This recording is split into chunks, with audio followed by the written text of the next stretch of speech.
Hello, everyone. Do you remember where we are, Greg, in ranking Nintendo games? It's been a week.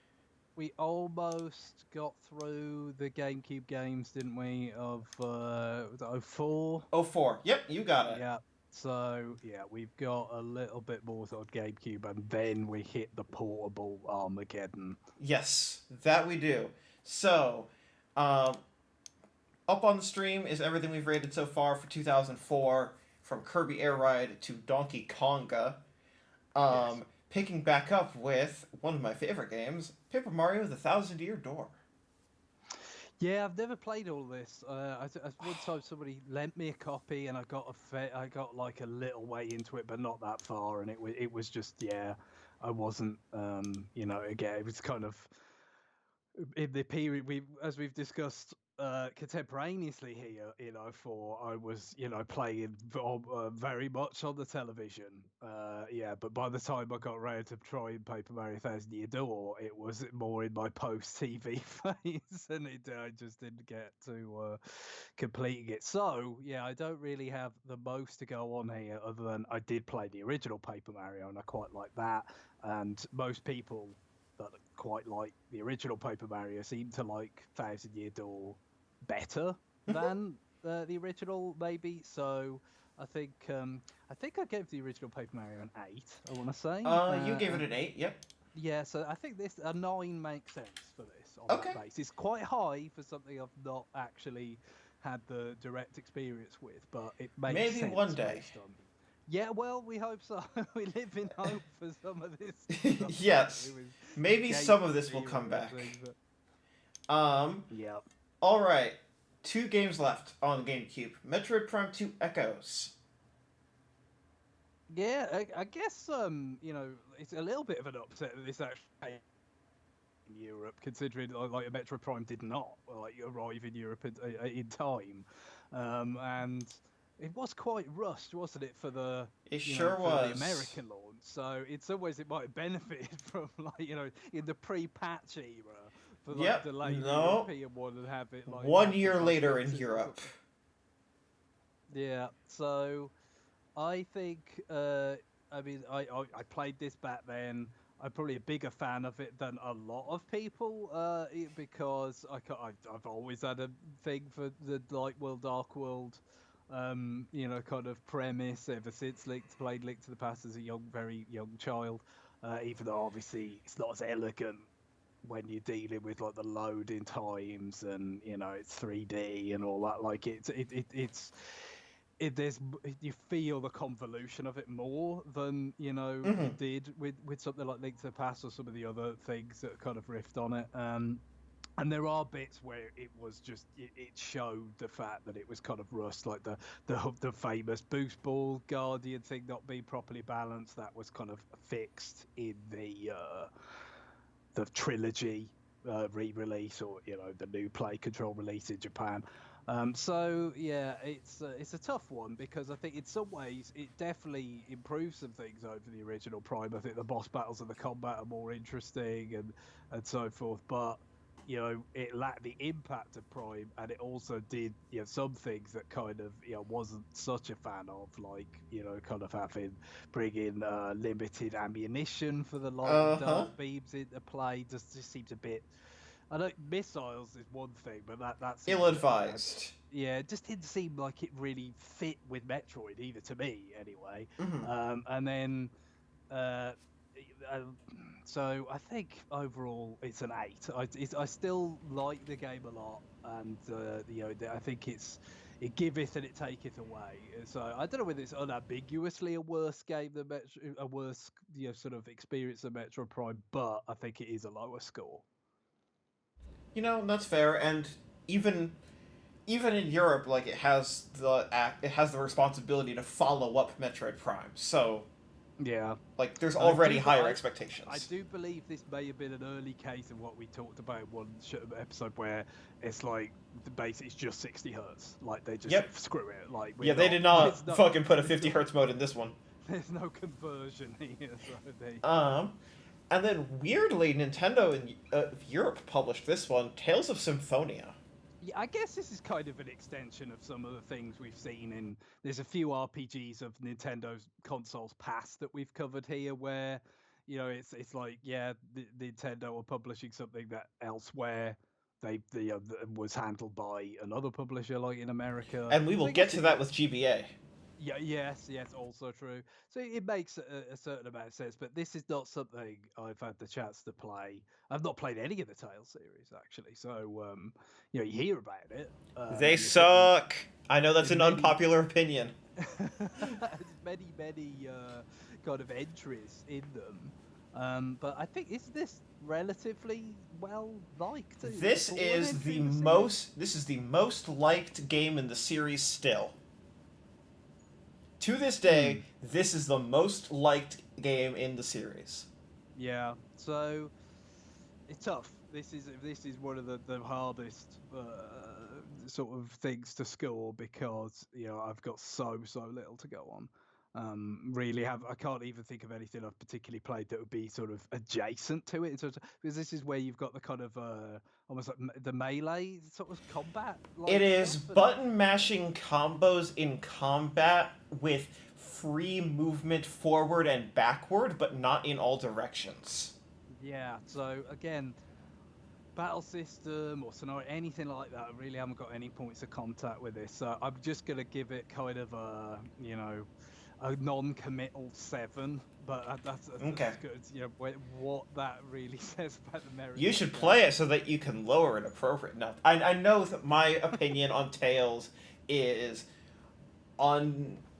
is not the common opinion, but God, I have played multiple Tales games to completions, and by the end of every single one, I'm just throwing my controller down and yelling, "What do people see in these?" So, Metroid Zero Mission. Yeah, big fan of this one. Had this when it came out, played it, and it took me a while to warm up to it somewhat, especially because it was coming quite soon after Fusion, really quite soon after Aria of Sorrow, which Oh, obviously yeah. Castlevania is different, but it's a really good one of those. And at first, it's kind of like, well, this plays like a dream, and it kind of looks nice and all this kind of stuff, but it was kind of like it's over rather quickly. I wasn't that kind of convinced by the sort of the appended end game, with the zero sequence and stuff. It's kind of like I don't know. It just seemed like it felt like it was tacked on to have something new. And so the first time I played it, I thought, plays great, good solid remake, but is it anything that special? But really, it was with the replays, and that's where it being short is a virtue that I kind of came around more to the idea of, oh no, this is really really good, and certainly getting like 100% and stuff, like just how clever some of the puzzles are. I mean, they got more. There's some of that in Fusion, I'm sure, although it's been a while since I played that one. But with this, like, there's some just diabolical shine spark sequence and stuff to get 100%, and kind of all how much after that end game sequence and after you actually get your suit back, you can go back anywhere in the world and find kind of cleverly hidden items and how replayable it is. So I think 9 is appropriate for this, but it's right up there with my favorite Metroids. Perfect. F-Zero GP Legend. Yeah, did not play this until Virtual Console. Because believe it or not, at the time we were in an F-Zero glut. Yeah, what's that like? It's a hilarious thing to contemplate, but having, I already had a GBA F-Zero game. I already not that long before it got GX on Gamecube, which was great. Little did you know. No, exactly. That it was all about to end. But yeah, having played it, years later, it seemed pretty solid. Sort of, but also mostly similar to the first GBA F-Zero game, except I think it had a few more sort of influences from X as opposed to, the maximum velocity was more patterned on the Super Nintendo one, which in some ways just kind of made it, probably my decision making at the time, more redundant. Like, I have GX, and I wasn't that psyched about portability because the GBA model was that I had at the time was pretty bad portably. So I think I'll go with a 7 on that. It's probably 6.5-ish, but I'll go with 7. Okay. What about Donkey Kong Country on the GBA? Our third time. Yeah. So I mean, the train keeps rolling. Again, didn't really appeal to me. Okay, but what if this is, you remember, this is a rare game after the Microsoft acquisition? That's true, and there's more such things to come, including stuff like there was an actual banjo game and stuff from GBA. But with this, obviously, it's Nintendo publishing because it's DKC. I just feel like, yes, GBA is eminently more capable of a sort of reasonable facsimile of the actual experience than was GPC or GB. Or the original Game Boy with the DK Land games. However, you still have a big resolution cut, and very importantly, from what I liked about the old DKC games, the music, which GBA, that was one of the areas where it wasn't really up to snuff as a portable. Oh, you don't like MIDI horns? Well, it's just you could get, again, compared to what had come before with portable, with Nintendo portable hardware, GBA obviously did represent a big step up in audio, but it's just that still mono. That Super Nintendo music is so important to the experience. Any kind of compromise to it is kind of up. So I think it's a little bit harsh because it's probably solid enough, but just kind of relative to the original and all that, a 5. All right, get ready for your fuck off moment. What about Donkey Kong Country 2 3 weeks later? It must make you wonder, doesn't it? June 6th and June 25th.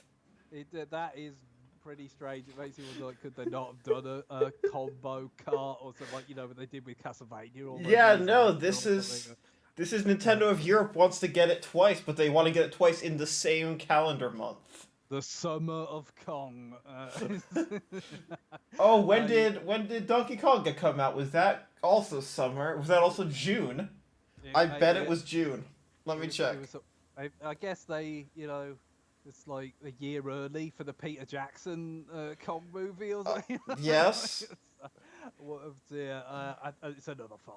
I mean, I like DKC2 a little bit better as a game than DKC1 overall, but I don't think that really changes anything here. Unfortunately, no. Donkey Konga was October in Europe, so. Hey, that's when they brought out Mario Sunshine. So it's still. I mean, it's news to me, but apparently that is still summer. Yes, I'm just saying they really could have done an intentional "what the fuck are you doing" by releasing 3 Donkey Kong games in 1 month, the month of DK. Yeah, well, exactly. With the year of Luigi, maybe this is like the sort of dark prologue to the year of Luigi. I don't know. All right, Kirby and the Amazing Mirror. Yeah, I've never really played this all that much. It sounded interesting, the Kirby gameplay and sort of mechanics. I've flirted with it before in aspects of Superstar and this kind of stuff, but full on kind of exploratory game. More in a. And it had a big multiplayer focus as well, which of course on GBA was not the easiest and most practical thing. In some ways, kind of at least made more sense on DS, when they had the wireless, kind of built in for local multiplayer and things. But it was an ambassador game for the 3DS, and I played it a bit there. But it didn't quite sort of get its hooks in me for me to play it deeply. So it's not. I don't have a lot to go on here.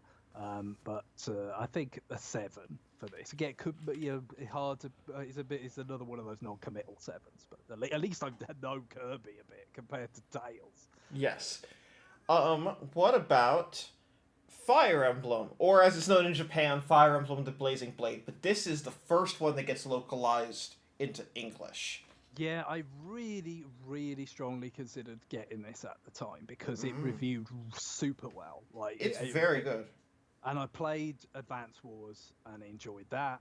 So it was kind of like I came very, very close to getting this, but eventually it just kind of passed me by until later on I played it on Virtual Console. And yeah, I really enjoyed it then. I guess it's just I wasn't quite comfortable enough with my RPG experience at the time to kind of go for it. But yeah, it's really good. I would say a 9 for this one. Okay. Hamtaro Ham Games. Ready for another 9? We're back to Hamtaro because we had this. Was it the year before or the year before that? This was 2003. There was a GBC and a GBA. This is another GBA. Yep. So the ongoing cultural relevance of Hamtaro, I guess, is still in place. I have absolutely no ability to judge it. Is this like a mini game collection or something? Is that why it's Ham Games, or what's the? I am not 100% sure about this one. I have only the only Hamtaro game I've played was Ham Heartbreak. I did not feel like I needed to play another one. Fair, yeah. This is let's see what we've got here. Sports video game, so it's like Olympic Games type of developed by Alpha Dream, of all people. Yeah, I think they developed. Did they develop all 3? I think they developed all 3 of the Hamtaros. Yeah, and basically almost a global release, and it was all in July of 2004 because so in Japan, Europe, and North America, and that was important because it was to actually sort of had some sort of synchronicity with the Athens Olympics of that year. So yeah, very much. I really don't know what to think. But obviously, Alpha Dream have got a pretty good pedigree. I think I can't commit too much, but I'll go with the 6 on this one. Okay. I'll go a little bit higher. Give it somewhat the benefit of the doubt. Rest in peace, Alpha Dream. Yes, yeah, it is over. A lot of things they made. But... Don't worry, we'll be seeing when we get to the 3DS era. You'll be seeing them a lot, and then you'll realize why they may have gone away. Mario Golf Advanced Tour. This is the one. So yeah, is it not the tennis game that got the 10? Oh, tennis got the 10. This is the one that people like. This is the Mario Golf game. The Mario Golf and Mario Tennis on GBA are the 2 that people point to, like the GBA iteration specifically. I'd say so. I didn't have this at the time because I had the GameCube version. It just, even though there was like connectivity, obviously, as was very much what Nintendo was pushing at the time, it felt duplicative to me. Even though, as we covered in previous episodes, we're kind of out of the like really the strict limitations of the super expensive importing and stuff. That still felt kind of duplicative to me at the time. But years later, got a cartridge, played through it that way. So it was before Virtual Console on Wii U or anything like that. Really, really enjoyed it. I think an 8 is appropriate. Okay. Pokemon Fire Red and Leaf Green, the first remakes. Yeah, it's appropriate enough considering with the Diamond and Pearl remakes out now, which took a lot longer, didn't it? It was because that would have been from it 06 in Japan, so 15 years. Yes, it's a 15-year gap for Diamond and Pearl. This was an 8-year gap. 8-year gap to Japan, and obviously less than that for the West. Europe, in particular, is like 5 years. So it's a bit quick. But yeah, as we have discussed previously, had not yet entered the realm of Pokemon. So have you got any thoughts on this relative to Ruby and Sapphire? Yeah, so this real quick, the things that changed from the original are one, you can play as a girl, and then two, it introduces a post game because the original game, like once you beat it, there's not really much you can do other than go catch Articuno, Zapdos, Moltres, and then Mewtwo. Whereas this actually introduces like a post game campaign, and of course, it lets you catch Pokemon outside of the original 151. It reintroduces Gen 2 and Gen 3. Yeah, people just really like these games as, like, the definitive modernization of the originals. I mean, spoilers, this is not the last time that they're going to remake those original games. No. And people let's go. really prefer this over what they ended up doing in 2017. Yeah, let's go. Yes. Yeah. So yeah, that's true. You kind of feel like as long as it took for Diamond and Pearl to get remade, it maybe like the remakes are gonna aren't as thick and fast anymore. But I still kind of feel like there's probably another remake of the original generation, like. It might be like 10 years from now. Oh yeah, no. Here is the trend with the with Pokemon is by the way, getting a copy of Pokemon Fire Red right now, you're looking at like $130 for the cartridge. I get, especially because like there's so much like just bootleg shit out. Exactly. It's like you end up like paying for the surety that it's a legit copy. Exactly. Like GBA and DS Pokemon games. When we get there, I'm going to tell you what the prices are because they are astronomical, and hilarious. But yeah, so when they remake Pokemon games, literally like they're in line, and it's like, what is after remaking Ruby Sapphire? Remaking Fire Red and Leaf Green, which is what Let's Go is. Then what's next? Diamond and Pearl. What's next after that? Heart Gold, Soul Silver. My guess is the next thing is going to be a Johto remake. Yeah. Because we've seen Black and White more recently than we've seen Johto. That's true. Yeah. So that's my guess, is that because they keep going in order, and they remade Fire Red, Leaf Green as Let's Go in between the remakes of Ruby Sapphire and Diamond Pearl. Yeah, and I mean that's the Gold and Silver remakes are kind of retro themselves now. So and those are the most expensive Pokemon games by a lot. So, yeah, for a certain number of kids like that, when they knew that was a remake or not, like that's their first Pokemon game. Exactly. That remake itself, so it's like you could. Every Pokemon game is someone's first. There was the official Pokemon Twitter account tweeted, like, basically, quote tweet this with, like, what's your favorite Pokemon game? What was your first Pokemon game? And, like, reading that is, like, going to crawl into your grave, because people old enough to have Twitter accounts are like, my first one was Sun and Moon. Or, like, my first one was X and Y, and I'm like, oh, fuck off. No. For reference... Nothing like a good quaff from the false grail to, yes. To make you feel young. For reference, Sun and Moon was released right after I stopped reviewing games because I was done with it. And they're like, that was my first, and I have a Twitter account. And I'm like, no you don't. Time. You are like 4 years old. Go away. Alright, so... all things considered, I'm thinking an 8 for this. Yes. These games are... Yeah, Fire Red and Leaf Green are great.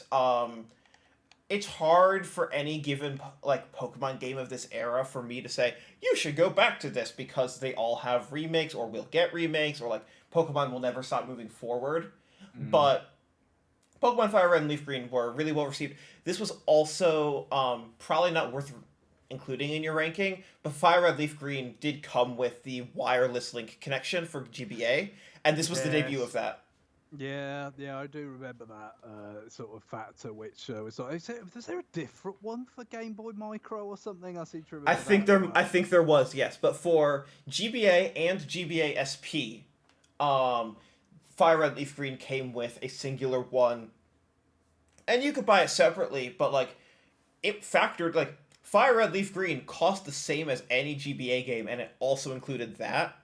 Yeah, I guess it kind of felt like it's a good way to push the whole thing in general, because I'm sure they must have found that like the whole cables thing was kind of a limiting factor on how much people actually wanted to bother with Yes, GBA multiplayer. And Pokemon being like the definitive Nintendo handheld multiplayer until we get to like Mario Kart DS and like Animal Crossing, but like of this era, it's Pokemon. Like that is what you're playing multiplayer on your handheld.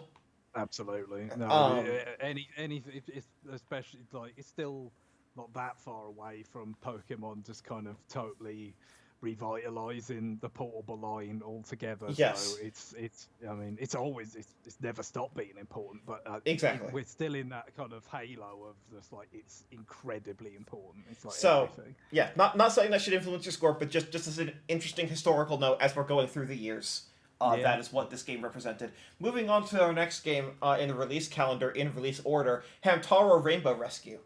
Yeah, which is another. It is indeed. This also was an Alpha Dream game, but interestingly, in this case, no global release, just Europe and Japan. It got cancelled in North America, so that explains why I've not heard of this one that much.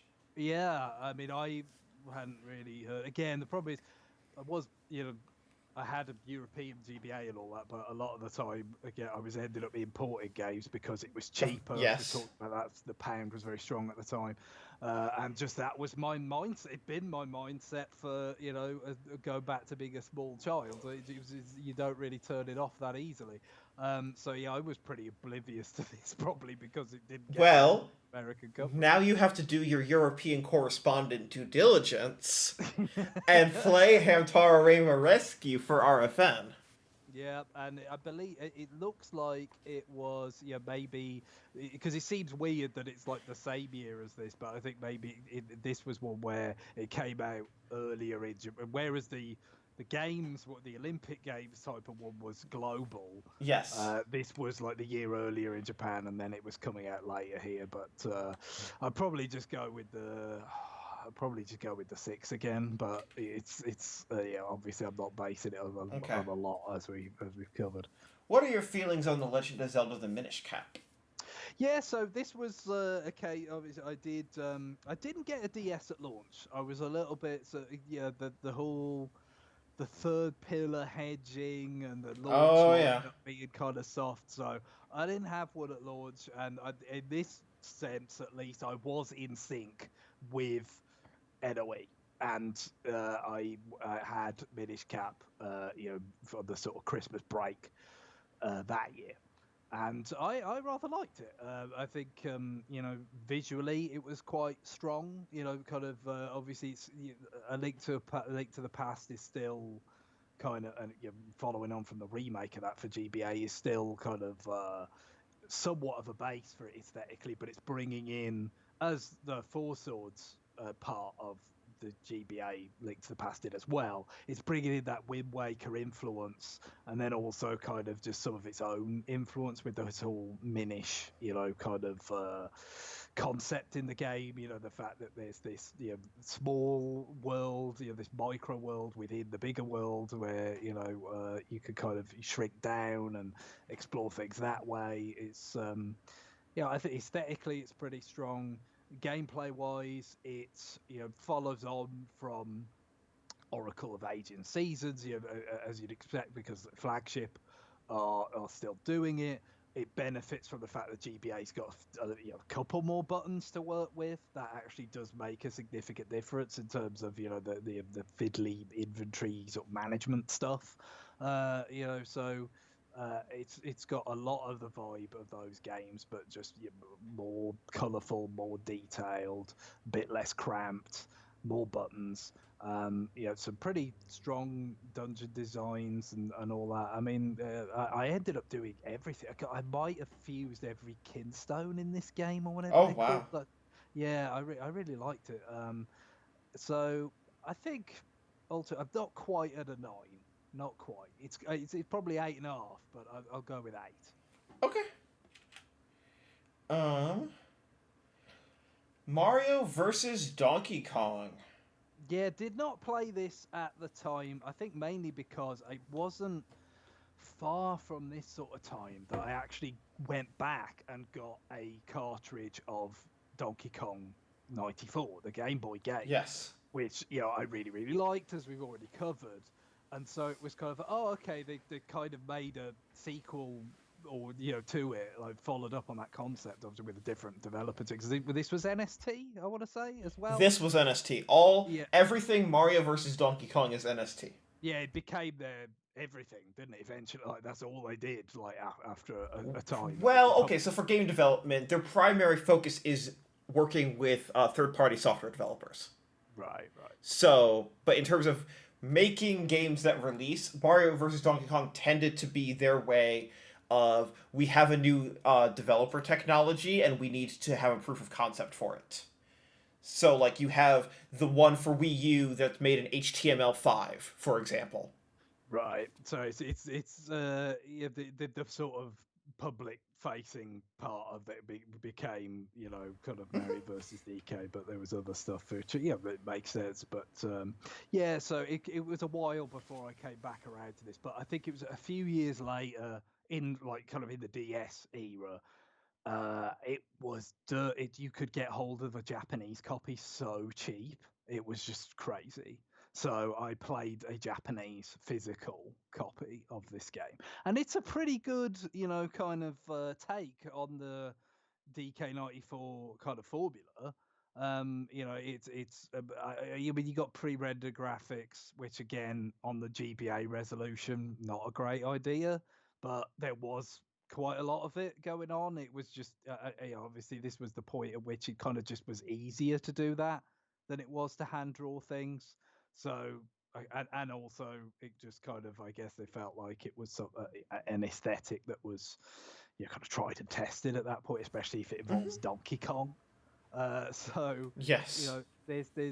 I get it. I don't think it's like a disgrace or anything, but it's not really to my I don't. It's not necessarily what I would choose for it to look like. But design wise, it's pretty damn solid. But I guess it's kind of difficult to escape the feeling that it's perhaps not quite as good as it's a really sort of progenitor. So an 8, I think. Alright, speaking of Mario spin-offs of weird variety, Super Mario Ball. Yeah, see, I like Pinball, and this was made by the eventual developers of Metro Prime Pinball, which I like a lot. But they Fuse Games, I believe it is. But they this reviewed badly. This really did, and so I didn't get it at the time, Mm-hmm. and when I was kind of going through Wii U Virtual Console, I was like, okay, which would I get? Pokemon Pinball, which reviewed well, or this that reviewed poorly. Yes. It was a pretty easy decision, so I've not gone back to It this. is not good. Those reviews are right. Yeah, so let's see. Let's give it a 4. Okay. Sword of Mana. Yeah, I've heard a little bit about this, but no, never actually played it. Obviously, I had a bit of background having played Secret of Mana back on the Super Nintendo, but yeah, I'm not under the impression this is terribly well thought of. But It's other than thought that, of as fine. yeah, I guess again, as we covered, Nintendo published Secret of Mana in Europe, didn't they? So this is kind of a legacy. I of think that. they published Sword of Mana in North America. Oh, okay. I believe they did. Is that anything to do with the the sort of I guess the détente or whatever with Square Enix? I believe Like, it did. yeah. Yes. So that's a 6 maybe. Yeah, that's what I was gonna suggest. Final Fantasy 1 and 2, Dawn of Souls. Yeah, so we have the beginning of the kind of the Oh, tap yes. been turned on for All Final right. Fantasy remakes. Greg, I'm gonna ask you a question. Sure. Maybe it's a leading question. Have you ever played Final Fantasy 2? I have not. No, I've not played 1, 2, or 3. I've played the Okay. DS remake of 4. It's a good game. I've played the Super Nintendo version of 6. Or 3. Amazing game. But not 5. I kind of would like to try 5. It'd That be nice pixel if remaster is really good. yeah, so a good if that comes to Switch or something like that, that would be Or you interesting. can get a Steam Deck. It sounds I mean, it's probably a bit out of my range, even though I know they're selling it at a loss. I mean, Yes. it's probably still out of my range, to be honest. But yeah, it's that because having played the Bravely games and had fun with the jobs in those, it just seems like I might like 5. Oh, you'd love 5. But yeah, 2, I've not played that, and it's isn't it weird in some way? All right, 2 is the game. This is rare that this is universal. The 2 is the game that is universally thought of as the worst Final Fantasy. And one Final Fantasy was so bad they canceled it in active operation and rebooted it. And that was 14. People hate 2. 2 is a game where your stats level up, not your character. So how do you get more defense? By taking hits. Yeah, how do you get more that kind of experience? This is Kawazu at work, right? Yes. This is the grindiest fucking thing you've ever played. He does end up like there are more Kawazu type games, but not Final Fantasy, right? Yes, but he like gets to keep doing his thing, but not in the mainline scene. But the thing about this one is it is prototype, so it is unpolished and ill thought through and broken in a lot of different ways. And also, I mean, Final Fantasy 1 and 2 are of an era where like characters, like you there are no main characters. Yeah. Like you are rolling classes and naming them after you and your school friends. Like it is like trying to be like more fantasy in that way. But like I don't know. Final Fantasy 1 has been ported like 8,000 times. 2, tellingly enough, not that much. And if it is, it's almost always bundled with 1. With what? Yeah. You either get 1 or 1 and 2. But weirdly, outside of Pixel Remaster, they don't usually offer the option to buy 2 on its own. It's with the we talked about the collateralized debt obligation Yes. model before. Yes, no. So here is 1, and you can also have 2 if you really want it. It's there. 2, a game that the first Final Fantasy that Square USA looked at and said, nah. So yeah, that's true. So how much kind of negative equity are we kind of dealing with here in terms of relative to the first, the just GBA version of the first one? Which I assume, like, didn't they do that for WonderSwan as well? So it's Yes. just like kind of the WonderSwan version. Yeah, these are the WonderSwan versions, and these are like they're fine. Final Fantasy 1 is a fine game. It's not that great. It's hysterical to me that this edgelord ass Stranger of Paradise Final Fantasy Origin, that Chaos game, that's coming out in 2 months, and they're not promoting it at all, but it's out in like 8 weeks. That game is like, we're gonna pick up off the deep lore of Final Fantasy 1. What's the lore? We're off to go kill Chaos.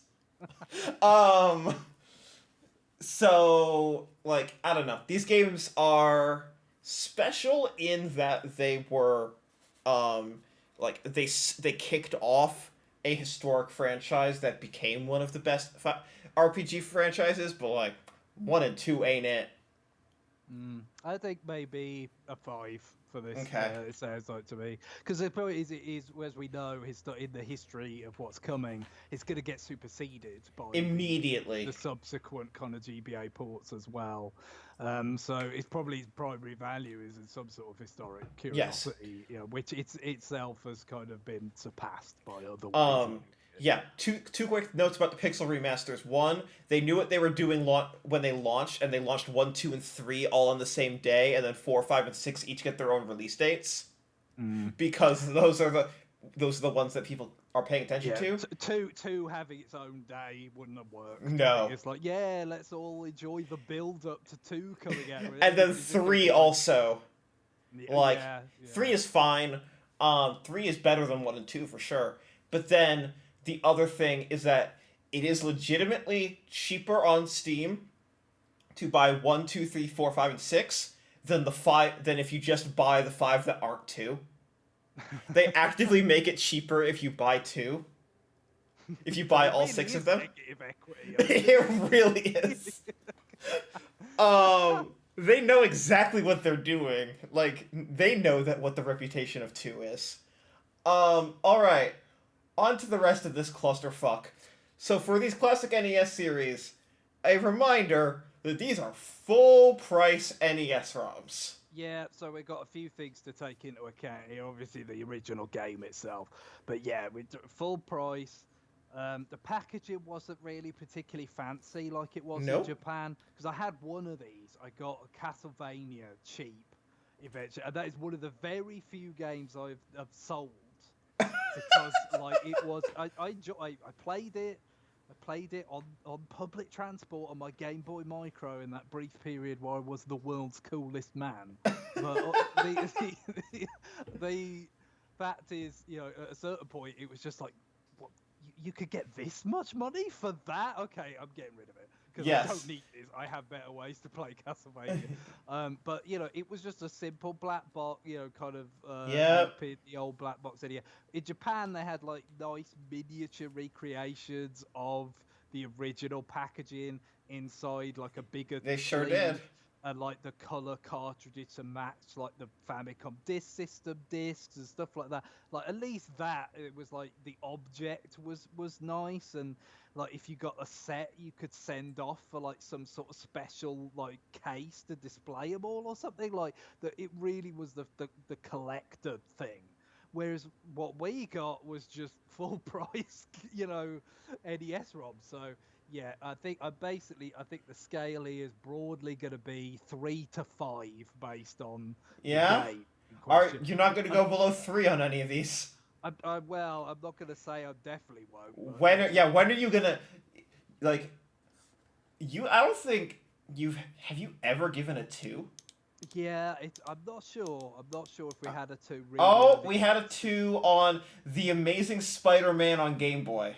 Yeah, well, that was, I mean, what the information we received was that that was like truly specially bad. But yeah, it's true. There's not been a lot. There could be an argument for something, because don't forget as well, of course, GBA, as we've already covered plenty of times with other games, well below NES resolution. Yes. So like you've just got this sort of scrunching that goes on here to make. And the play field is not a 4x3, and so you get stretching, and the other. Obviously mono audio, and then the last part that is just truly mwah. The only redeeming factor is at least some of these are 60 hertz.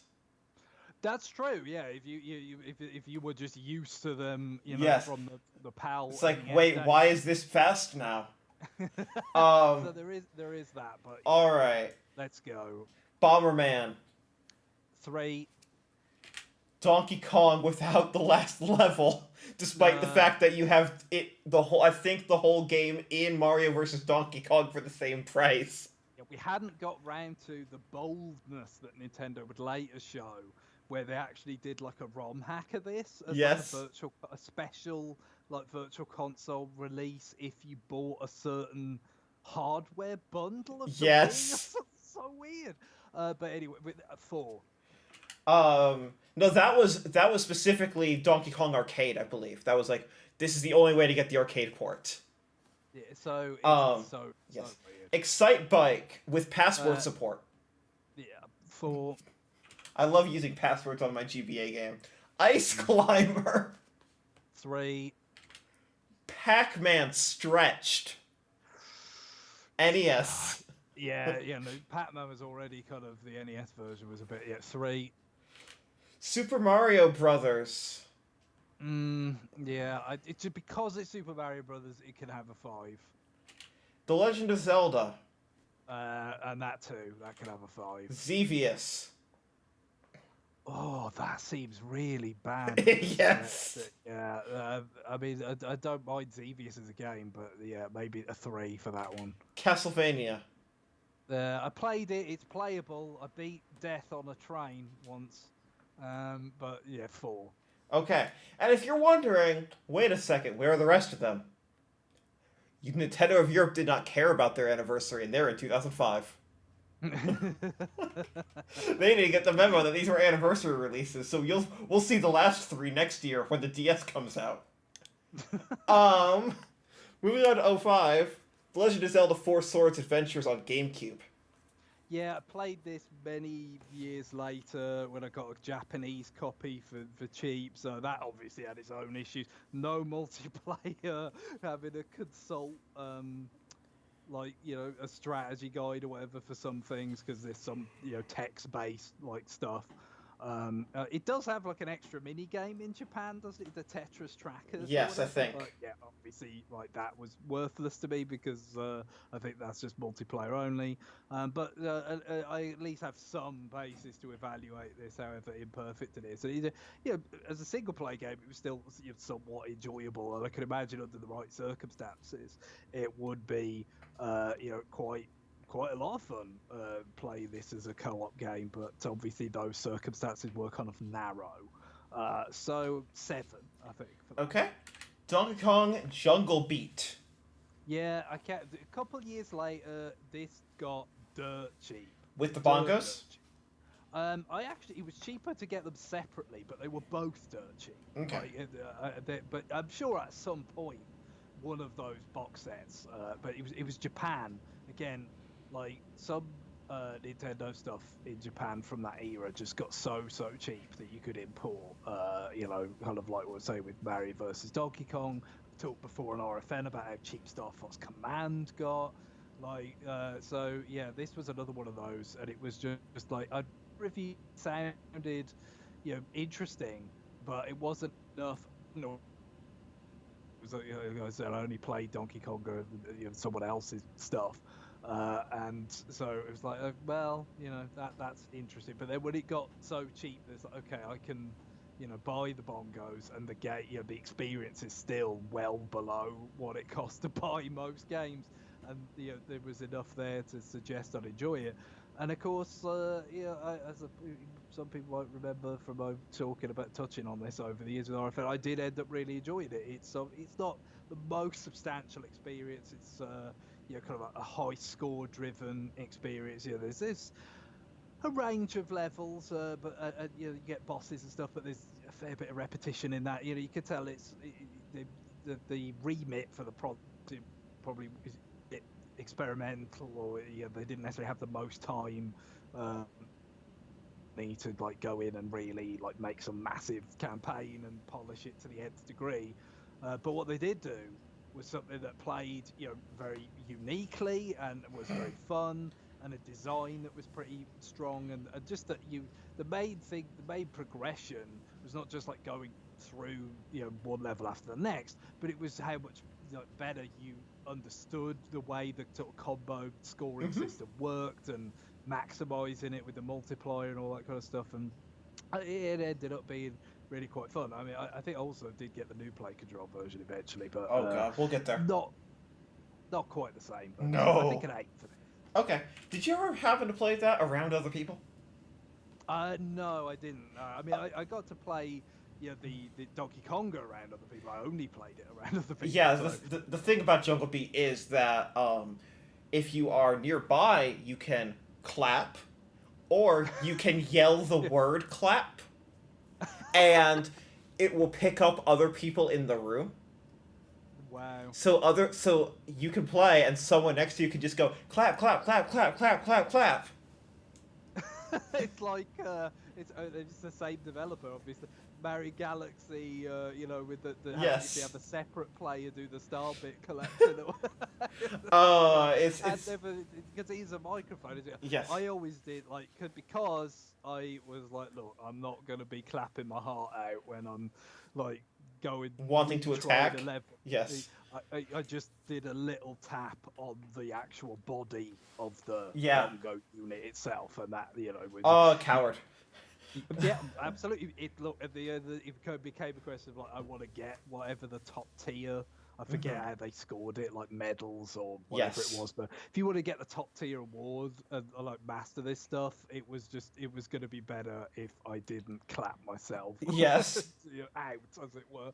Speaking of microphones, Mario Party 6, we finally have the microphone. This is yeah. So yeah, I don't think I played this. It was kind of like the NGC or whatever. I think it was the magazine, the independent Nintendo magazine. I was still kind of reading at the time. It was a bit of a figure of fun, I think, this one, but I don't know how fair that is, or just how much it was just like, look, the microphone fucking sucks. I don't know. So have you got any experience with this one relative to the others to Yeah, say this is anything one. about This is one that I played. And this one fucking sucks. The microphone doesn't pick up jack shit, and all the micro games are like say the right number, and you can say 4, and it'll think you said 7. it? I'd say yeah. Well, I guess years later we'd have the whole brain training and Yes. Let me I put it say this way. years later. It's like virtually years now, isn't it? Yes, Actually, in but yeah. 2005. Yeah, same year. The DS microphone is better than this microphone, Yeah, it had to be. And not that it was great, but but the GameCube microphone was trash. yeah. And Well, but how about I say 4 and it can think it got a 7? okay, that sounds great. Star Fox Assault. Never played this. Never played this. It's one of those where it kind of. I read the reviews. Obviously, I love Star Fox. It'd been, certainly at that time, it felt like many years, and it had been quite a long time, 8 years or whatever, to Star Fox 64. So I was up for it. I was enthused about the prospect, but the reviews just didn't, not that they were like super scathing. And as I said before, like games had got cheap enough a lot of the time that I was willing to give things a chance that I wouldn't have done before, like Wario World or whatever. But it just, yeah, it was one of these I kind of felt like, oh, I'll get it on a deal or something to give it a try. And then I never did. I never get around to it.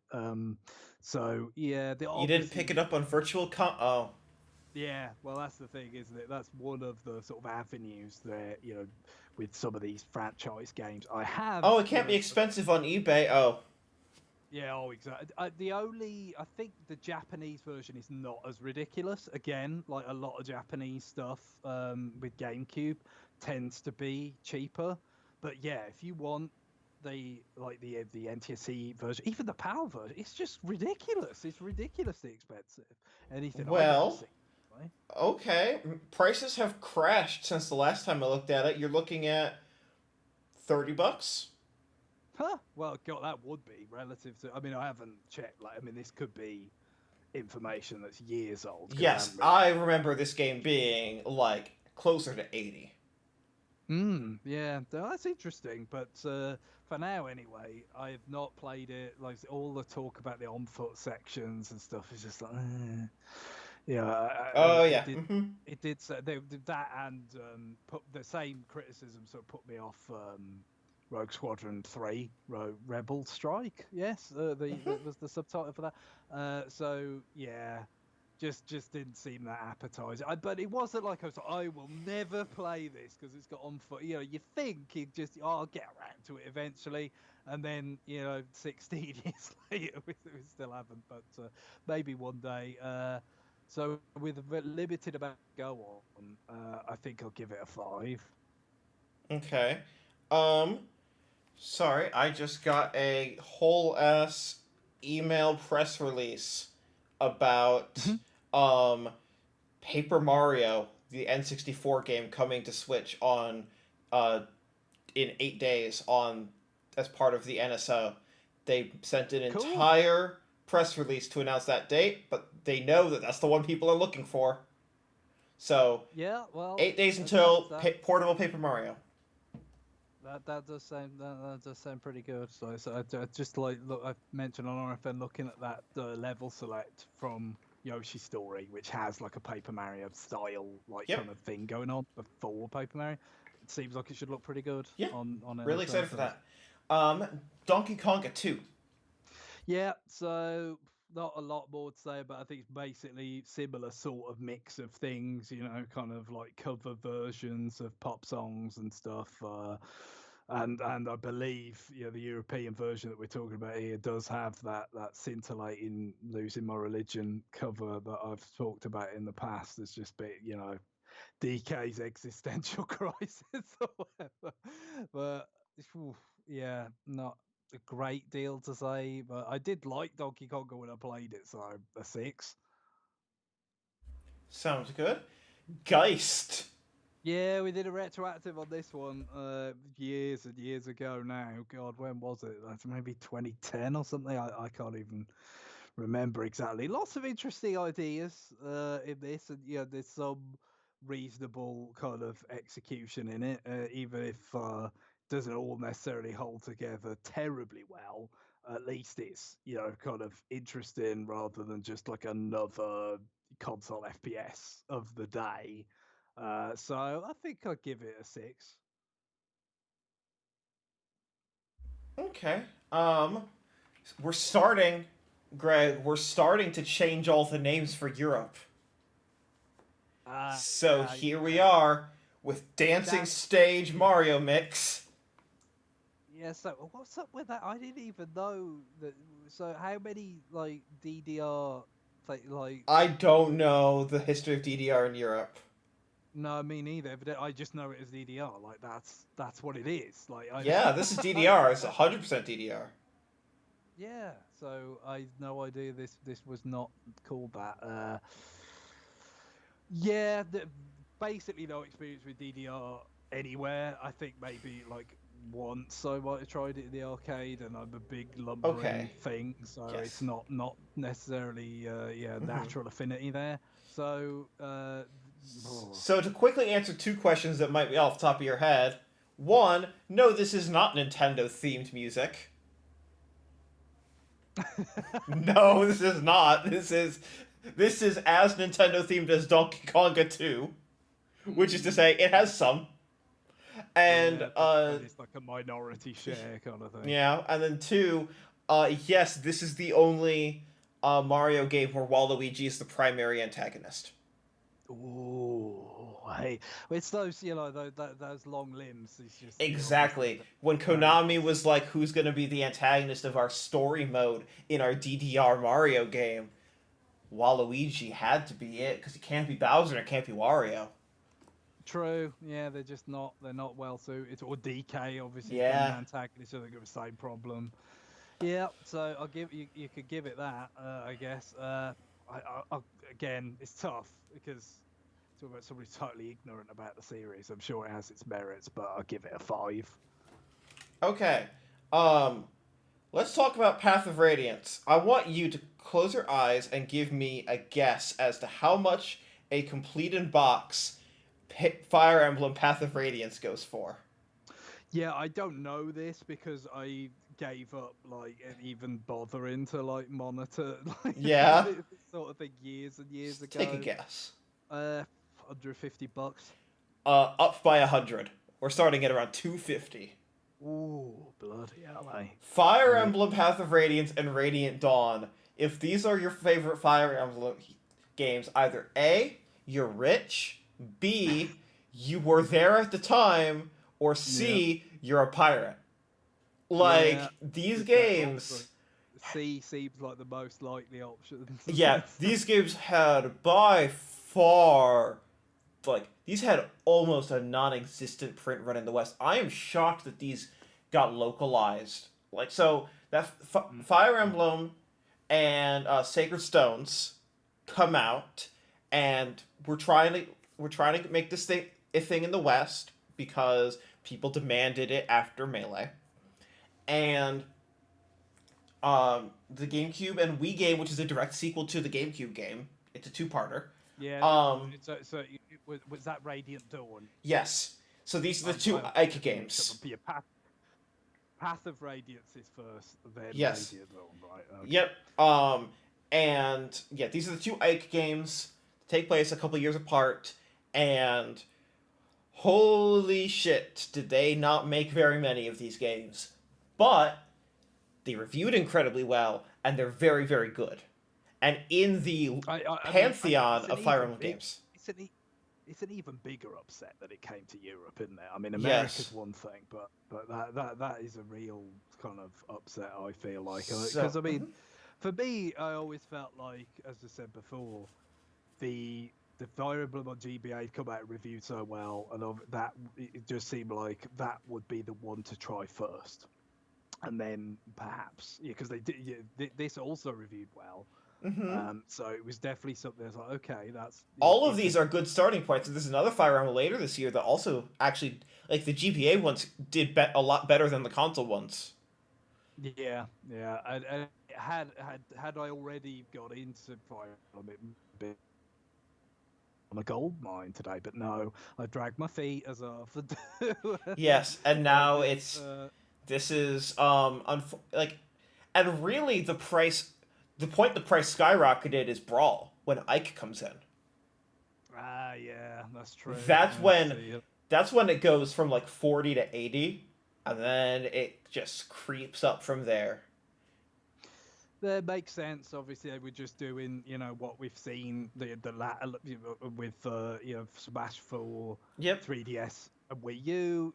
We get update a Fire Emblem character, Robin, and then Corrin in the DLC, and now we've got Byleth in the DLC. But it's like they keep doing it. But yes, it was just that was the character. Like that was the Fire Emblem character of the day in Brawl, and then it just, I guess, it had and like big effect. This is when people say that they want GameCube and GameCube Virtual Console. Like one of the number one things people are looking for is a way to get Path of Radiance for, I don't know, under $50. Yeah. What's wild to me is that Radiant Dawn never ended up on the Wii U Virtual Console. That's true. Yeah. So they did have a way to sell Wii U games digitally. They could have fucking charged $35-$40. And a lot of people still would have done it. Yeah. No. Let's not drive the second-hand market prices down like we did with Earthbound. Fuck off. Let's make the only way to legally play this Wii game to be dropped $200 after you've dropped $250 on the GameCube one. It does make you wonder, is there a little bit of a Square Enix lizard brain thing going on there? Where it's like, well, one day we might... I don't know. Maybe they'll remake. If they do, they should bundle them together. Regardless, Path of Radiance is excellent, extremely well thought of. Yeah, so it's tough to score. I think it's fair to say it's going to be on the higher end. But, yes. In terms of probably an 8 or a 9, but I really don't know which to give it. I would give it a 9, but if you haven't played it, maybe an 8. Okay, well, we'll go with the 8 then. But okay. It's sad, but yes, these are the tools we're working with. Mario Superstar Baseball. Did you play this one? I didn't. Oh. I was definitely interested. So many of GameCube hits. Because I like Mario sports games, like baseball. So it was definitely kind of on my radar, but it was another one of those you think, oh, I'll get to it. Yeah. And I didn't. And then there was like a different sort of... There's a Wii game. An advanced version of it on Wii. Didn't get to that either. But the Wii version was worse.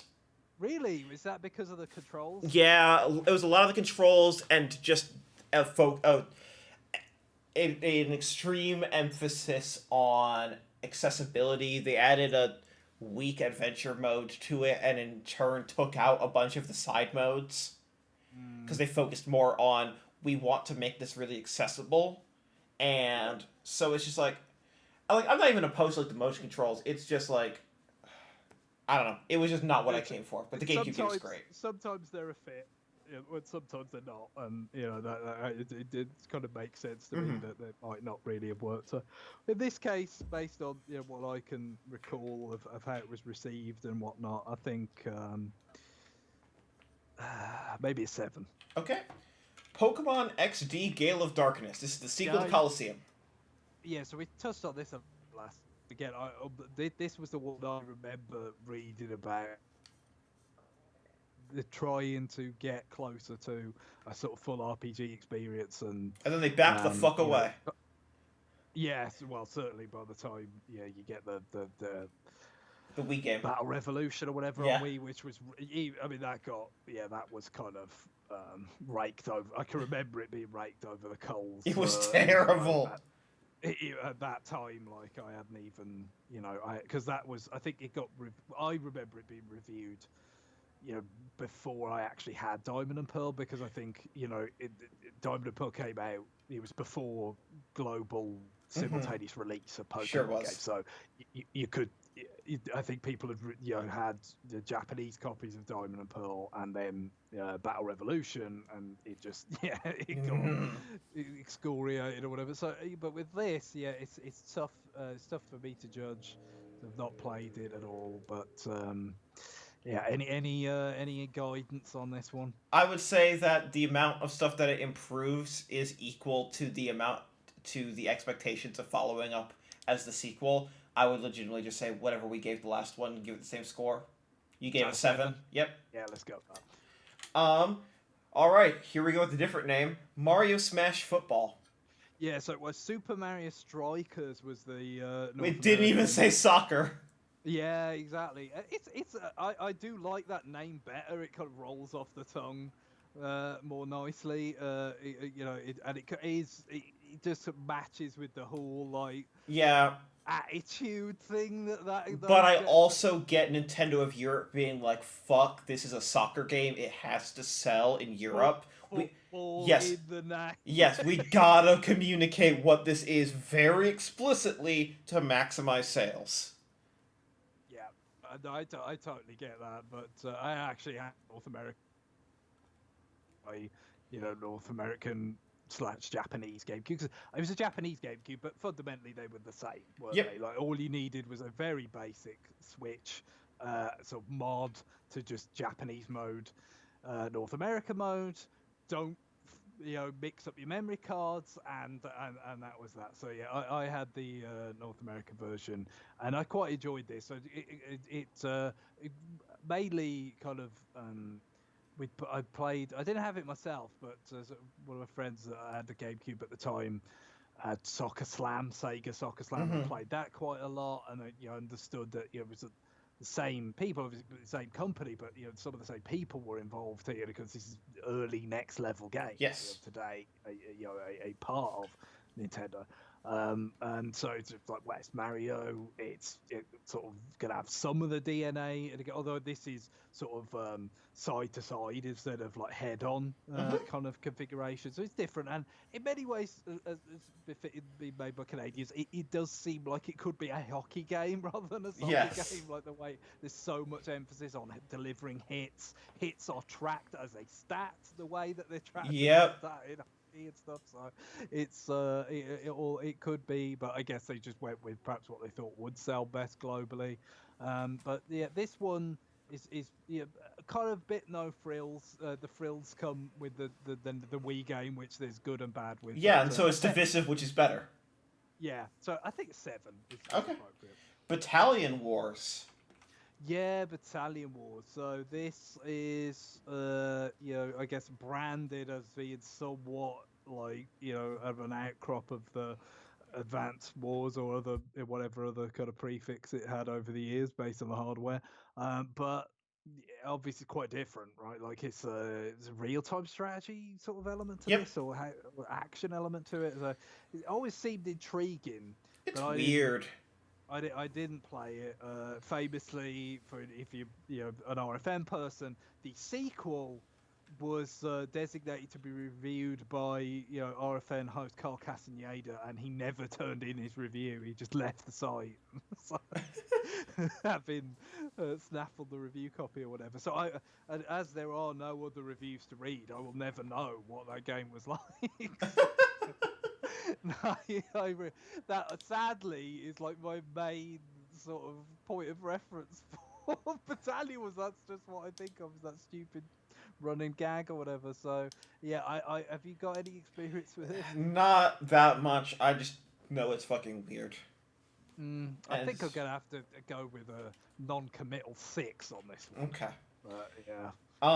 What about Batten Kaitos Eternal Wings in the Lost Ocean, which was published by Nintendo of Europe? Yeah, so this is another because of course is it Hmm. before before Monolith is acquired by This is a Nintendo. coincidental publishing job. Yes, and heard really good things about this, but never did play it again. There You want to know wasn't how quite. expensive this one is? Oh, I did the prequel presumably is like even more so because I mean that must have been a Yes. vanishingly small Um, print run. you're looking at around $60, which is not that bad Huh. for this game. For the for Batten Kaitos Origins, on the other hand, you are. Oh, I misspelled it. That's why nothing is coming up. It is because it's right at the end. Yeah, you're looking at like 130 to 150. They just didn't make that many of them, and of course, in this case, the monolith angle has kind of driven. No, and I guess probably you could by extension like Smash Brothers could also be somewhat to blame, but Yeah. yeah. So no, I've heard good things about this, but it's tough to know exactly how to score it. But at least unlike with the Tale series, like having played other Monolith games, you at least have you feel Yep. like I've got a little bit of something. I'm leaning towards an 8. Is there anything that should I should know Not, before not kind of really. go there? You can give it an A. Yeah. Okay, let's go with that then. All right, on to GBA. DK King of Swing, which the internet wants me to note was only called DK King of Swing in Europe. In the rest of the world, it was called Donkey Kong King of Swing. But Donkey Kong, that branding never showed up in Europe. Apparently, that's notable. Okay, So fair I enough. called it DK in the spreadsheet. It's accurate. I played the sequel to this, not Mm-hmm. the original. So the sequel basically goes with a very DKC look, for the pre-rendered look and all that kind of stuff. But the gameplay is still sort of the same, with the based around using the shoulder buttons and the sort of climbing, Yep. the way you rotate around these sort of pegs and all this. It's got interesting, different kind of, I'm not sure.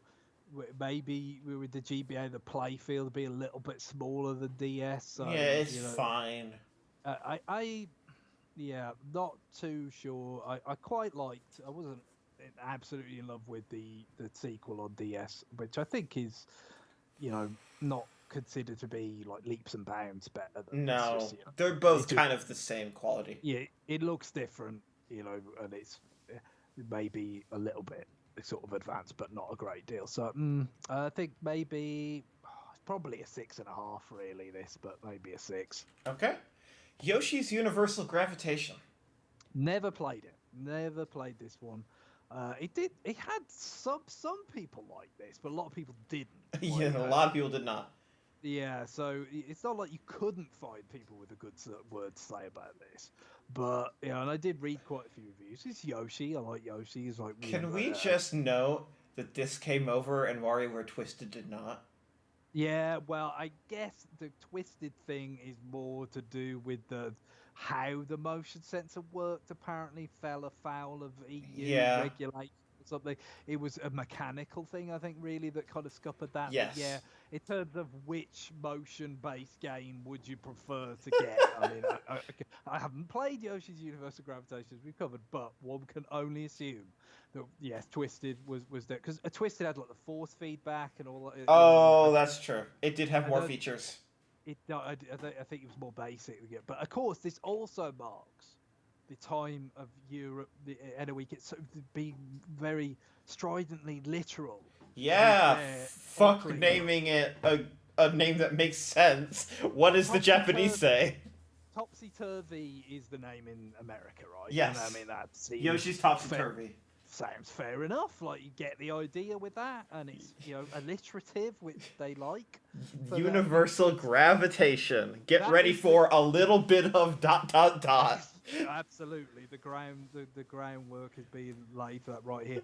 I mean, I think this has come up while we've actually been broadcasting rather than just off the air. But this all that I've become very much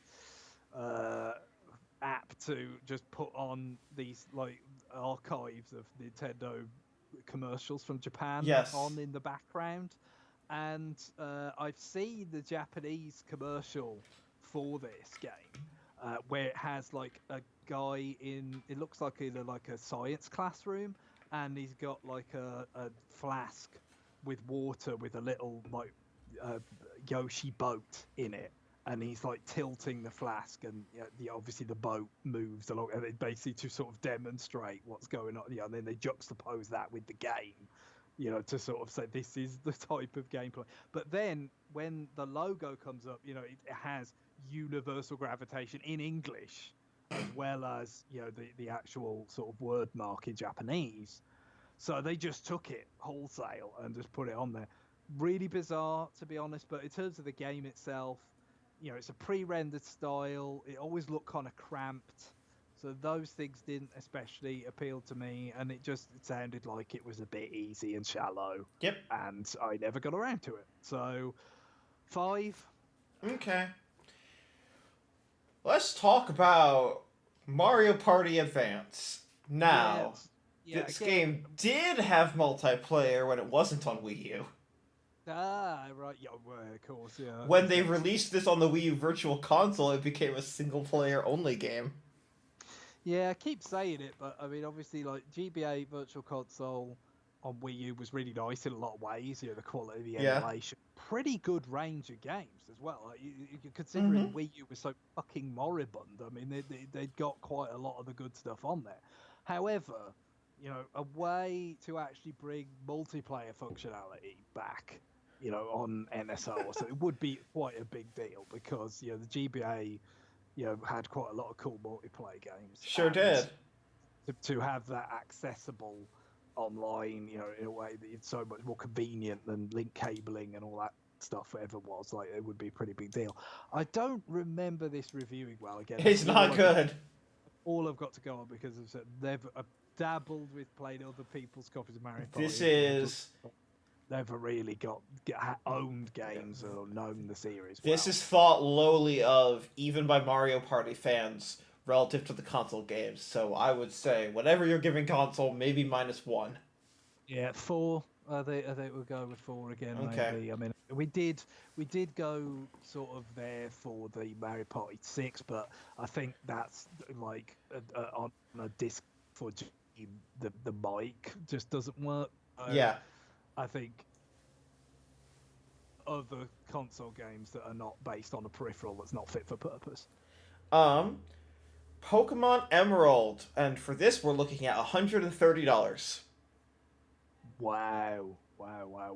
So this is the third version of Ruby Sapphire, coming out after Fire Red Leaf Green. And I guess is this Rayquaza? This is Rayquaza as the cover legendary. The major thing that this introduces the modern post game into Pokemon. So this introduces after you beat the game, and by the way, of course, it introduces the third story where both eco-terrorist groups are the villains.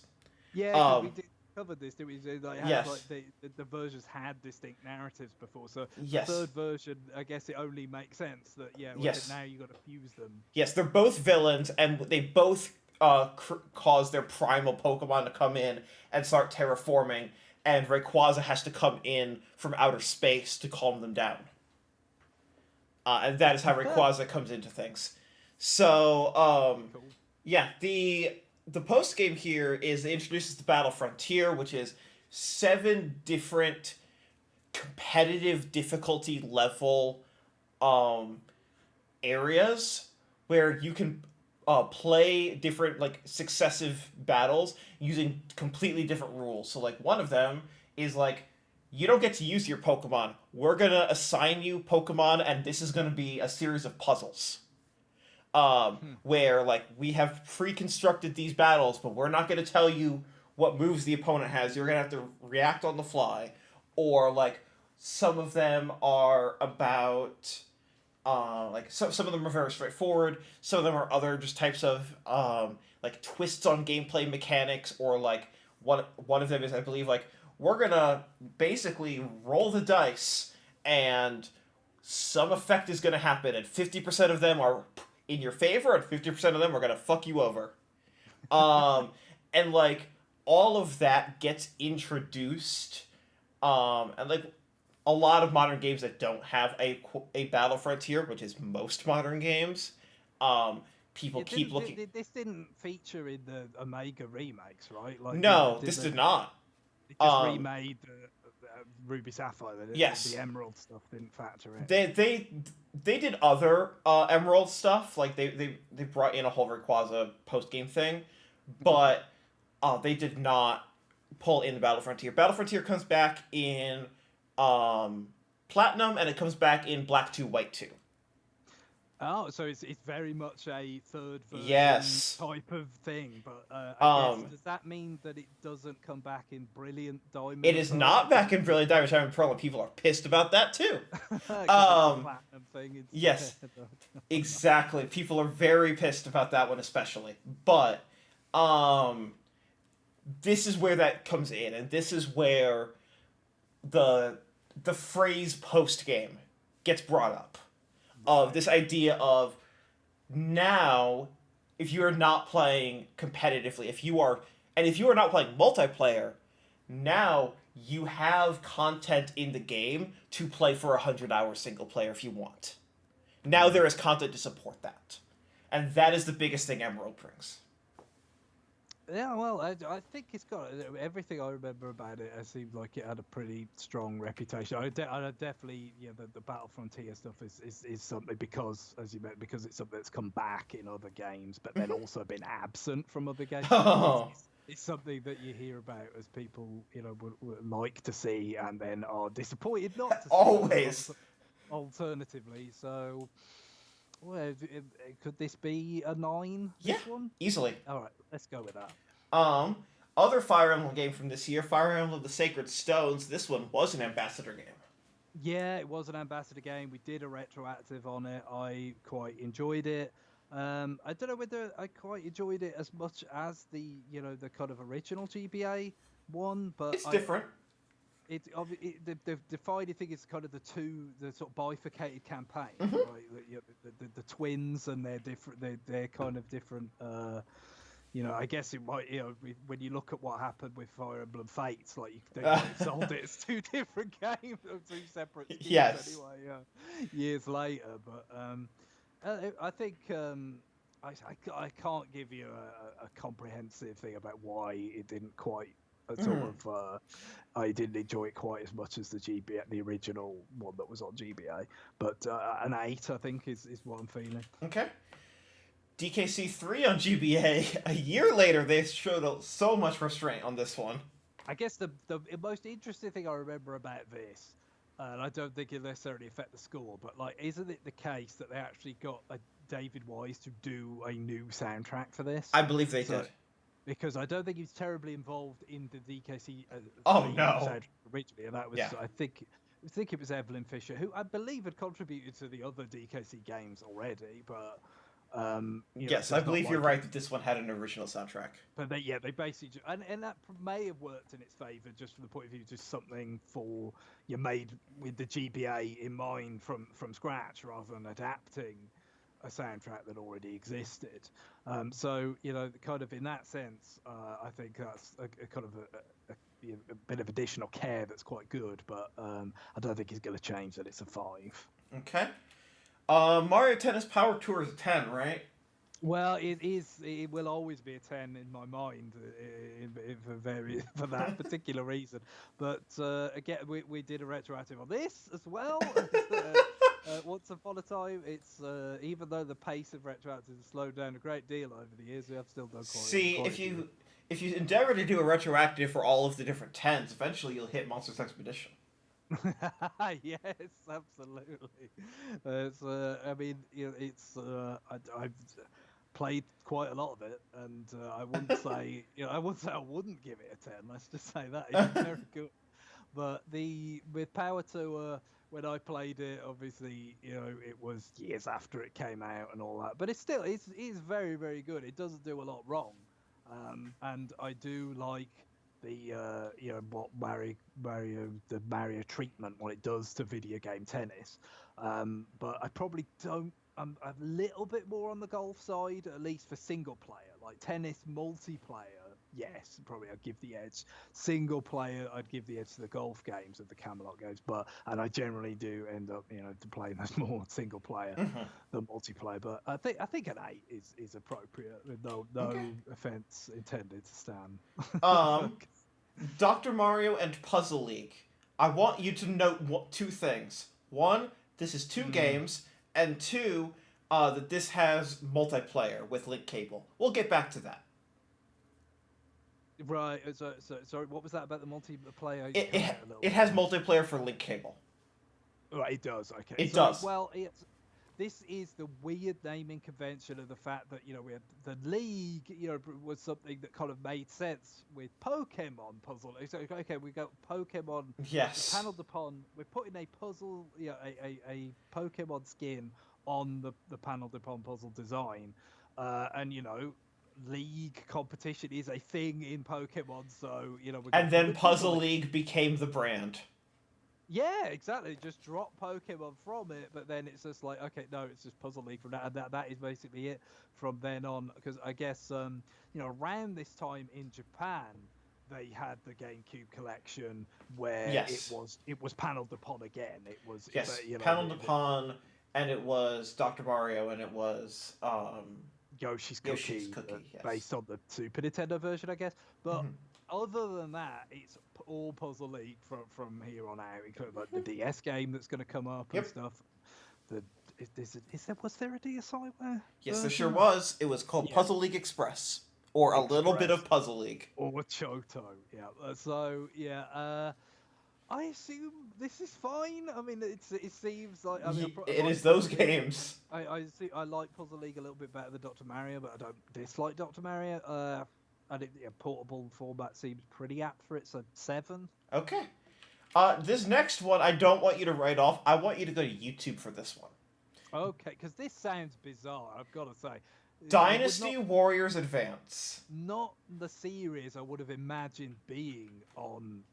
I want you to go Google or YouTube search the single most technically advanced GBA game to ever ship. Yeah, it'd be interesting because you just kind of think like maybe, I mean, you see everything the GBA could do. I don't think you think about how much certain game systems, like how much more advanced the games got over the years, and GBA's life was so short that it's just like we're at the end of GBA right here. But like, this is it. Go to YouTube. It's straight up just look at Dynasty Warriors Advanced gameplay. Every time I look at it, I'm just thinking, holy shit, what? I love straight away. I mean, it takes up a massive part of the screen, but the map that I'm seeing is just sort of like, sure is Warriors. Like, yes, it is. It's there. They brought it. This is I'm quite taken with this. It almost, thing is, from my eyes, it kind of looks like one of those things that fans make, where it's like this is such a wild, fucking accurate demake of a modern Warriors game for GBA that shipped in 2005 and was good. So did this get on the Wii U Virtual Console? No. Oh. But this is why, to the best of my understanding, this is why Nintendo published it, was because it was a technical marvel. Yeah, I guess they saw the merit in it, which it's because I mean, obviously it's that. I mean, even their own games they started just not bothering with once you get past the DS era. Obviously the DS era did start a little bit later in Europe. But this is after DS in Europe also. Still after it, yeah. So this is, you gotta love it. The thing is as well is it's got personality in the sort of sprite work and stuff. Oh yeah, it actually is like legit sprite work more so than a lot of GBA games. They had DS games too, like the Fire Emblem games on DS. Like, didn't they just do the pre-rendered thing? Yep. And basically it was easy. It was easier. It was quicker. So this is a kind of nice mix of something that's got that kind of old school pixel art, but it's also really quite advanced for pardon the pun for Yeah. GBA. So yeah, obviously not played it directly, but I've played Warriors games. I know I can enjoy them. So Yes. what do we think with This it? is I'm thinking, also, I think this is the first portable Warriors game. and it's a great fit for portability. This type of It game, really is. it's that's the way I've played them. Because Wii Yes. U being sort of quasi, not Yeah. truly portable, but handheld. So I'm thinking a 7 or 8 on this. Yeah, either one. Let's go with an 8, just All right. because I like the fact that NOE actually published this. NOA did as well. Yeah, well, yeah, credit to them too. Yeah. But, especially with NOE, I could have imagined them not doing it. But yeah, it's something that's I like. There's so much late GBA stuff that I like, and I just I love DS, but I often feel Yes. sad about the way it ended. But there it is. Yeah. So Dynasty Warriors Advance is a holy shit. What is this? You're telling me that they made this at the time, and it's great. Anyways, so remember when Dr. Mario and Puzzle League with multiplayer came out? What if I told you they also put out Dr. Mario NES with no multiplayer for the same price in the same year? You know what? On that basis, Fuck you. we could get. I think we could. We've got our next two. Okay. I mean, it's like I don't hate Dr. Mario. We already covered that. But for that reason, just the juxtaposition alone, it can have it could get the deuce. All right. Speaking of, what about Metroid NES, a game that was available as an unlock, and Zero Mission came out the year before? Multiple times. Yes. Multiple times. It was just an unlock. Full it's price. It's Metroid, so it can have 3 instead of 2, but still, yeah, that's it again. The juxtaposition is just so. And again, what should have been untenable, but apparently was not. And again, all of this is a year late. They've missed the anniversary. It's crazy, isn't it? All right, and then it's either missing the anniversary or it's too early for the anniversary if you're going Europe. Yeah, so depending on your point of view, yeah. It's all just, I don't know. It kind of feels obligatory, but yet you're not really sort of abiding by the obligations either. It's like you're just kind of half-assing the obligations. Yeah, this is the most half-assed. All right, then we have our last one, classic NES series Zelda 2: The Adventure of Link. This could go up to a 4, I think. Okay. Just not quite as unflattering, like with other stuff that was Yes. coming out at the time. This hasn't been it's Zelda 2, so it's not it's not as good as Zelda 1, but it's fine. Yeah. And just crucially, this was not available within the last 18 months on another cartridge plus more. They offer some utility, but relative to these other ones. So yes. I think 4 is fine, but that no. All right, we're on to the DS. So we have all of 2004 to catch up on. Yep. Some of what 2005 offered the rest of the world, and then over the next couple of years, we're really gonna start backfilling. Oh yeah, I mean DS is yes. as it goes on. I mean, just the amount of stuff because it really. Yes. I'm sure GBA was doing fine in Europe, but DS and Wii and just Nintendo in general caught fire at this time in a way that, like I said, really maybe in certain parts of Europe, but to some extent, but in a way they just hadn't before. Yep. So it'd be quite different territory we're entering. Yep. All right, Super Mario 64 DS. Yeah, I've not played this fully. I played some of it. Over the years, a friend of mine had a copy at law, I think, who had DS before I did, and kind of, so I got to try it out a bit, but obviously it's a bit limited with the movement. Is it's not as the same as it was with the analog 3D stick on N64. But they've cleaned up some of the kind of weirdness and jank of that launch version, in terms of like the character models, like but Bowser just does not look right in Super Mario 64. He looks like giant baby Bowser from Yoshi's Island, which is just odd. So stuff like that gets fixed. other stuff is much more on model, with the style guide, or that had been established for Mario characters. Then they add some stuff like extra stars and the different characters and the multiplayer mini games and stuff. They never delivered on multiplayer in the game, did they? Like that was something that was No, it's all the multiplayer is mini games.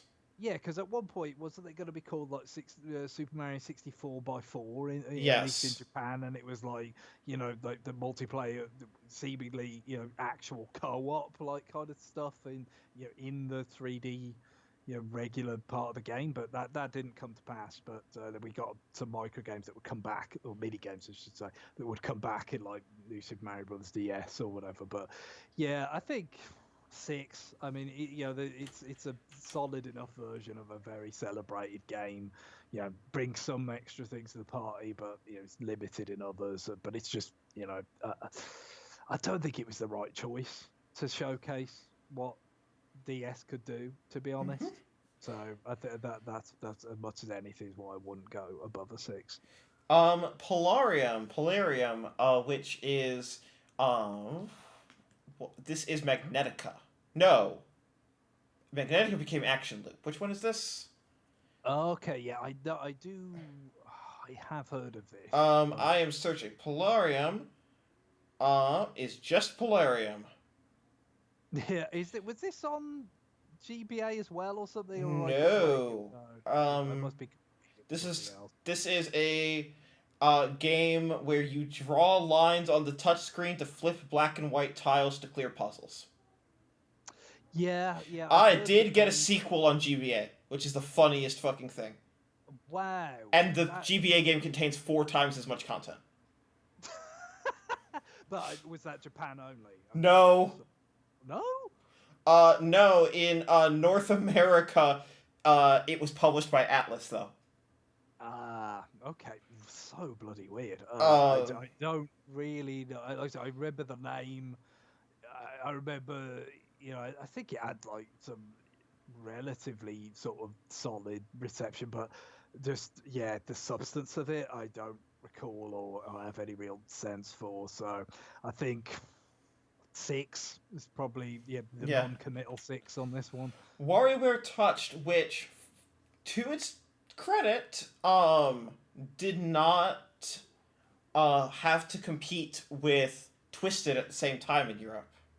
Yeah, that probably helps a bit. I mean, definitely, I didn't own Touched, but I own Twisted, but I played it enough to kind of get a decent feel. And of course, a lot of its games are represented in WarioWare Gold. Is it for 3DS? Mm-hmm. So it's a pretty. So it's definitely better suited to like put the DS through its paces, the WarioWare format, than something like porting Super Mario 64. And it's got a fair amount of the sort of charm and appeal of the WarioWare series in general. So I think 7 is fine for this. Okay. Pokemon Dash. Yeah, so this is just like slapping Pokemon on something pretty tenuous, right? This is how fast can you scribble up and down on your touchscreen? Is that to match tiles or something? No. It's to make your Pokemon run faster. It's that literal, right? Yes. Yeah. Maybe I'm thinking of some other Pokemon. You're thinking of Troze. This Pokemon Dash is, first of all, the first DS game that resulted in, wait, why is my touchscreen getting damaged? Because, of course, touchscreens are getting new here. I mean, at least if you were doing it for Meteos, it was, like, fun. Yeah, no, this game, like, at the time, reviewed, like, 3s. Ooh. This thing is, like, reviled. This is literally, fuck, we gotta launch some Pokemon thing on the DS. What's the fastest thing we can put together? Hey, let's take one of those tech demos from E3 2004 that showed off what the DS could do and release one. Yeah, this is very much the problem, as you say, because Nintendo, it's very the most like scrambled Nintendo launch ever, basically. Yes. It's scrambled in the sense like you scramble aircraft to shoot something threatening down. I mean, in 2004. PSP.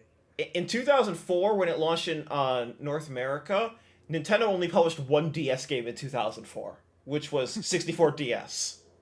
Like, yeah, this thing is a mess of a launch. But Pokemon Dash is the weakest launch window title by far. Like, whatever you're gonna give all these titles, this is the lowest. Let's go with the 3. Okay. On this one. This is just like all you do is you scribble up and down really fast and damage your touchscreen. That is all it is while you watch weird 3D models of Pokemon run up and down. Yoshi Touch and Go. Yeah, I did not have this initially because it just seemed like, okay, this is way too thin to justify. Oh, like a lot of these launch window games. Yeah, well, this is why I didn't have a DS at launch. Was because that was so much the sentiment, and so it was like the following summer in 2005. I still ended up actually importing a DS. I think it was because a particular color, like it was electric blue or something, was like out in some region that wasn't Europe yet. And I was like, oh well, I'm gonna get something out of the fact that I'm getting this late, and it's that it won't be the boring silver model, So there was a few different ones, like a pure white model in Japan. I think it was kind of looked cool and stuff, but yeah, I went with electric blue. And at that time, I got Kirby Canvas Curse and Meteos, and some of the games that seemed to be more substantial. But I did end up getting Touch and Go eventually because there was a copy on the Japanese copy on eBay, very very cheap, and I actually quite liked it. I got into it and played it quite a lot as a score game, like you would with pinball or something, like that, because that's what it is. And I mean, it's so like DSiWare. Like this, they should have re-released it as DSiWare because that's what it is, but there wasn't that sort of niche yet in, for like little digital games or so, So all these things like the NES games, they shouldn't really be comfortably launched. But they're all full price. All of the small experiences are the same price as fucking Pokemon and Fire Emblem. There's no differentiation. So, I mean, on that basis, it definitely has to get hurt. So, I like the game, but I think ultimately it's going to be a 6. I mean, it could be 5.5, kind of thing, because it is. I think on its own terms, it's quite good, but as a packaged product, it's just a poor fit. So, I mean, it's tough to balance those things out. But Speaking of thin launch games, Ridge Racer DS. Yeah, done no experience with this. Ridge Racer is the sort of thing that shows up early. Oh yeah, isn't it? Ridge Racer 3DS. 3DS as well. That launch title had a lot of content though, because it was a collection of content that they had already designed for other Ridge Racer games. It was like a compilation one. Because I guess like 3DS was probably sort of powerful enough that you could kind of pull that off, but I guess maybe with DS it was still a bit the Yep.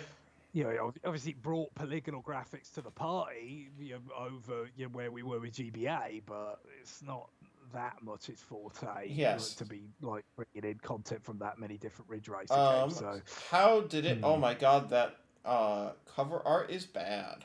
How did it review is what I'm looking at. So this is developed by NST and Namco. Interesting collaboration there. Yes.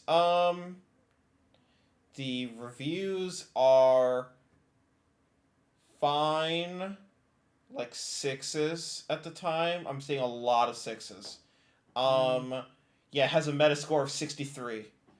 I think probably a 5 in retrospect might be appropriate here in terms of, I'm sure it was filling a role, for a launch lineup at the time competently enough, but obviously you kind of passed that. So it's tough. It's tough, admittedly, but I think that feels about right. First Sing localized game by Nintendo, another code to memories. Yeah, I was definitely intrigued by this because it did get some good reviews, and it just seemed like a different kind of experience from the ones that I'd been having portably, and again maybe using the features more so than some of these other games where they sort of crowbarred something in, but it didn't really make sense. However, in the end, not having a lot of experience with adventure games, I didn't take the plunge on it. So, any sort of guidance on this one? It is really interesting in 2005 because I believe this comes out, especially in Europe, this comes out before like Phoenix Wright comes to like, because like when you get into like 2006 to 2009, there's a lot of Phoenix Wright, a lot of Professor Layton, a lot of like that style of approachable adventure games. Whereas this comes really early, and is kind of telling that story, and it's using the hardware in an interesting way. Still pissed that America didn't get the Wii sequel.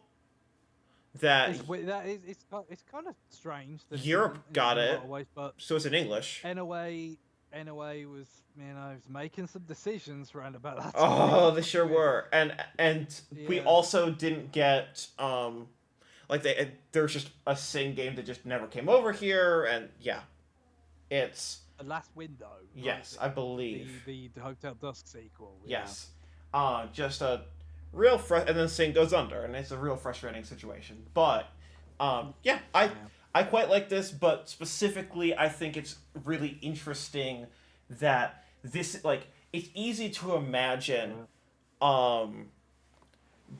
Other adventure games come out in the West and prove that it can come over, and then it gets localized, whereas this gets localized before there's proof of pudding. Right, yeah. So, what do you think? Perhaps a 7? Yeah. I think could be appropriate for this. That sounds good. Maybe one last game looking at the time. Advance Wars Dual Strike?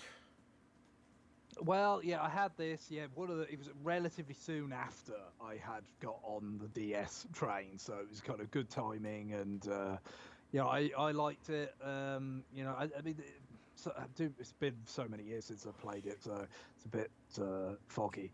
But maybe some of the sort of dual screen stuff kind of felt a bit extraneous and all that, but it was still pretty rock solid.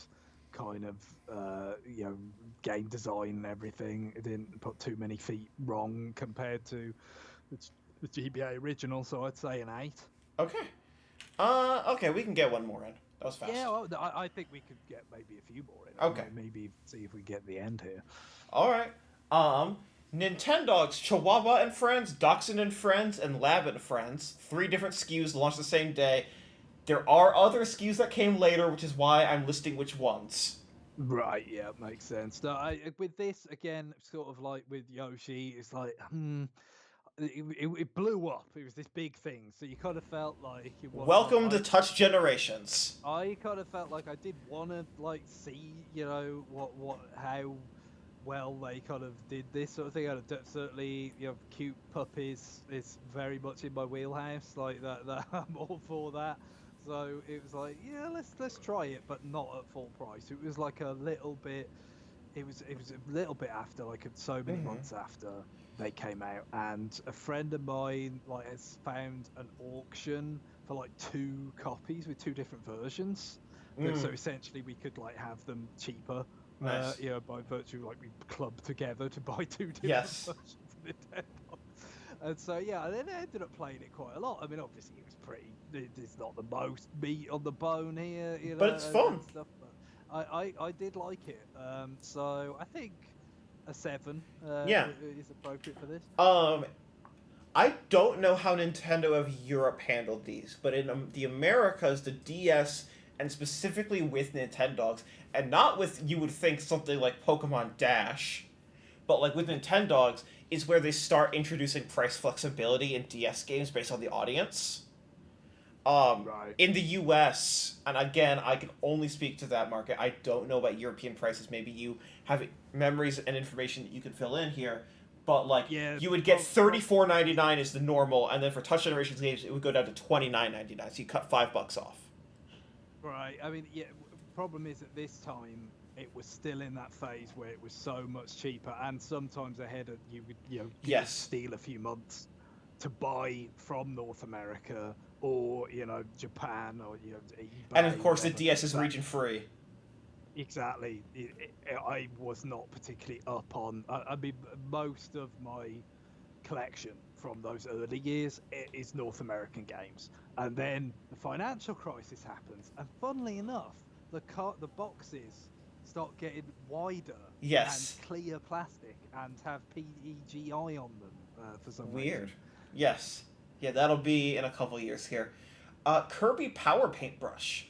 Yeah, this was one of those games that definitely kind of pushed me. No, okay, now is the time to get it because this is reviewing well and it's got, clearly it's based around the hardware. It's a new type of experience, but it's not a mini game Yep. collection or just a really thin game in general. I wasn't a big time Kirby person at that point or anything, but certainly quite like the idea of trying a Kirby game and all that, and yep, worked out really well. So an 8, I think, for that. Okay. True Swing Golf. Yeah, don't know much about this. Yeah, Nintendo publishing a golf game on DS. And there's a DSiWare Express version. Yeah, there is, isn't there? You're right. So that makes more sense than thinking about that. That they just took. But again, I mean, if you could do that with the golf game, why did they do it with Yoshi Touch and Go? But I digress. Because they don't want to devalue Yoshi. Oh, well, yeah. Especially, I mean, DSiWare was like what? Like Yoshi Clock. four Yoshi years- Calculator.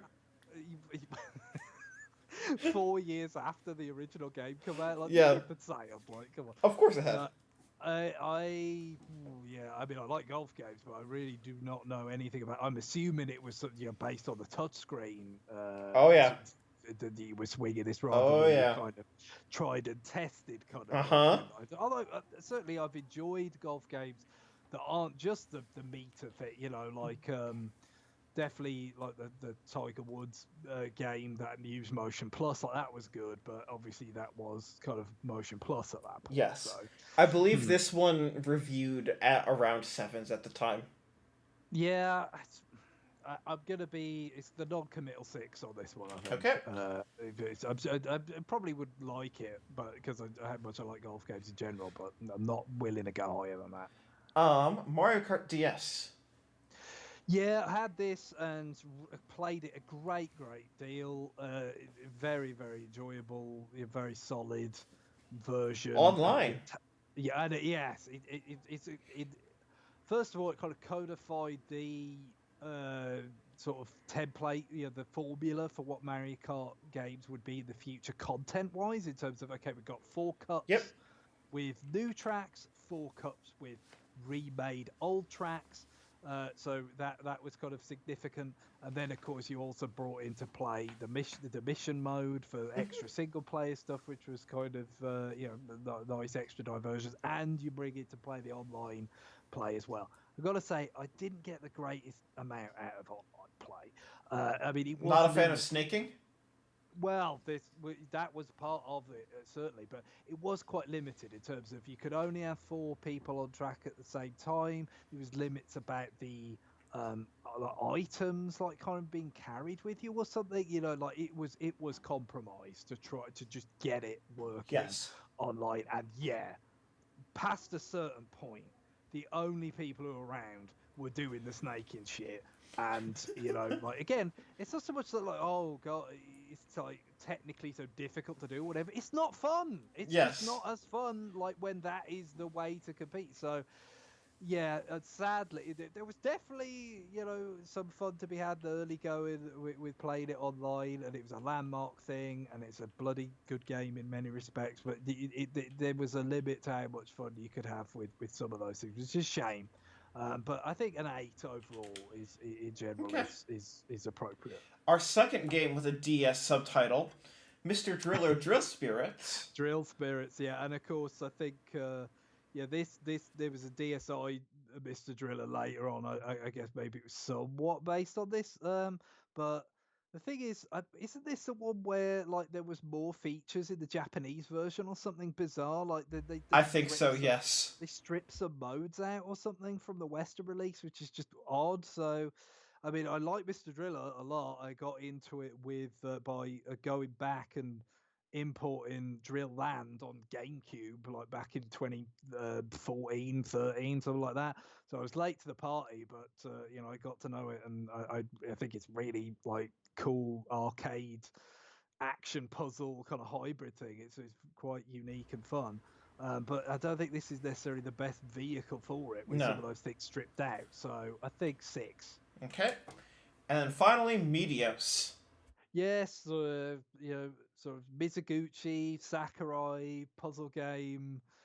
Kind of like the DS's Lumines, I guess. But different, obviously. But it was like Yep. the Q.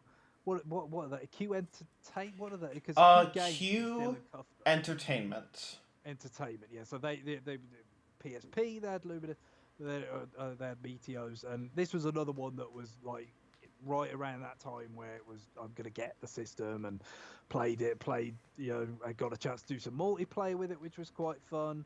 It could be very frantic, and you could certainly do some damage to your touchscreen. And past a certain point, it was just like, okay, stop thinking and like trying to make matches and start panicking and just like doing. Yes. But the whole like gravity kind of mechanic and like the way you could like remix different to certain like stages is with like different planets that had different kind of rate of descent on the actual sort of puzzle pieces falling into place, and then different amounts of sort of propulsion when you made a match that created the sort of reaction that shot them up, and then that would fall as trash on somebody else's screen and all that. A very familiar, for a portable puzzle kind of, screen, trash filling kind of game, but using the touchscreen well, putting a pretty strong, unique twist on it. Good stuff. 8 out of 10 for me. Okay. And that brings us to the end of 2005. A lot of really good scores, and then some less good scores. Well, we only had a few of the classic NES series to bring it down. It's time. true. It was in fact higher than the year before. There was a good chunk there to bring the score down. Yes, I wonder if anything will be higher than 2003. Maybe. Yeah, volume is going to be against it at times. Oh, and we are increasing in volume, and there's no stopping that train until we get to 2020. Then you're gonna notice a very weird. Who knows why this suddenly collapsed?